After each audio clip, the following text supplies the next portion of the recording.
جمعية الدعوة والإرشاد وتوعية الجاليات بمحافظة بدر.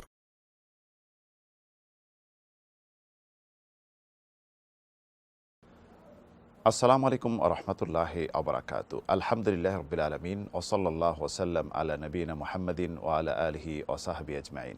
সুপ্রিয় বন্ধুগণ, আল কোরআনুল কারীম যেটি মহান রব্বুল আলামিনের কথা, মহান রব্বুল আলামিন ইরশাদ করেছেন, ওয়া ইন আহাদুম মিনাল মুশরিকিনা ইস্তাজারাকা ফাআজিরহু হাত্তা ইয়াসমা কালামাল্লাহ। হে নবী, যদি কোনো মুশরিক আপনার কাছে আশ্রয় চায়, আশ্রয় প্রার্থনা করে, তাকে আশ্রয় দেন যাতে সে আল্লাহর কালাম, আল্লাহর কথা শুনতে পারে, যা মহান রব্বুল আলামিনের নিকট থেকে অবতারিত হয়েছে। জিব্রাইল আলাইহিস সালাতু ওয়াস সালাম এটি অবতরণ করেছেন বিশ্বনবী সাল্লাল্লাহু আলাইহি সাল্লামের নিকট। ওয়া ইন্নাহু লাতানজিলু রাব্বিল আলামিন নাযালা বিহির রূহুল আমিন। এটি এমন একটি কোরআন যা বিশ্ব জগতের প্রতিপালক মহান রব্বুল আলামিনের নিকট থেকে অবতারিত, যা জিব্রাইল আলাইহিস সালাতু ওয়াস সালাম অবতরণ করেছেন। এই কোরআনে কারীম গবেষণার জন্য, এই কোরআনে কারীম উত্তম জিকির, এটি জিকির করবে, তেলাওয়াত করবে, গবেষণা করবে, এই আয়াতসমূহ পড়বে, অনুধাবন করবে। এর মাঝে কি রয়েছে? কিতাবুন আনজালনাহু ইলাইকা মুবারাকুন লিয়াদাব্বারু আয়াতিহি ওয়া লিয়াতাযাক্কারা উলুল আলবাব। এটি বরকতময় একটি কিতাব যা হে নবী তোমার নিকট অবতরণ করা হয়েছে, যাতে মানুষ আয়াতসমূহ অনুধাবন করে, এবং বুধ শক্তি ব্যক্তিদের জন্য রয়েছে উপদেশ, তারা উপদেশ গ্রহণ করবে। তো এই কোরআনে কারীম আল্লাহর পক্ষ থেকে আমাদের জন্য একটি রহমত। এই কোরআনে কারীম আমরা তেলাওয়াত করব, এ অনুযায়ী আমল করব, এতেই বোঝা যাবে আমরা আল্লাহ এবং তদীয় রাসূলের আনুগত্য অনুসরণ করি এবং তাদেরকে ভালোবাসি।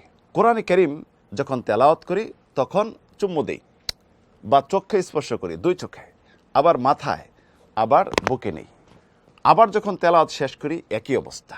তো এই যে আমরা চুম্বন দিচ্ছি, মাথায় নিচ্ছি, বুকে স্পর্শ করতেছি, এটি বহিঃপ্রকাশ হলো যে কোরআনে কারীমকে আমরা ভালোবাসি, সম্মান দেই, মহাব্বত করি, এটি বহিঃপ্রকাশ। কিন্তু রাসূল সাল্লাল্লাহু আলাইহি সাল্লাম এবং তার সাহাবীগণ, চার খলিফাগণ কখনো কি কোরআন কারীম তেলাওয়াতের পূর্বে চুমু দিয়েছেন, বা শেষে চুমু দিয়েছেন, বা মাথায় রেখেছেন, বা চোখে লাগিয়েছেন, বা বুকে স্পর্শ করেছেন? এটি কোনো প্রমাণ পাওয়া যায় না। শুধু ইকরিমা বিন আবু জেহেল যখন কোরআন কারীম তেলাওয়াত শেষ করতেন, তখন কোরআনে কারীম চুমু দিতেন আর বলতেন, এটা আমার প্রভুর কথা।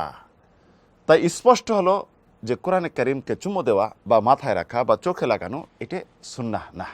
কোরআনে কারীম আমরা কি করব? তেলাওয়াত করব, অনুধাবন করব, গবেষণা করব এবং এর অনুযায়ী আমল করব। এইটাই বোঝা যাবে যে কোরআনে কারীমকে আমরা ভালোবাসি, আল্লাহ এবং রাসূলের পরিপূর্ণ আনুগত্য করি। এটাই হবে ভালোবাসার বহিঃপ্রকাশ।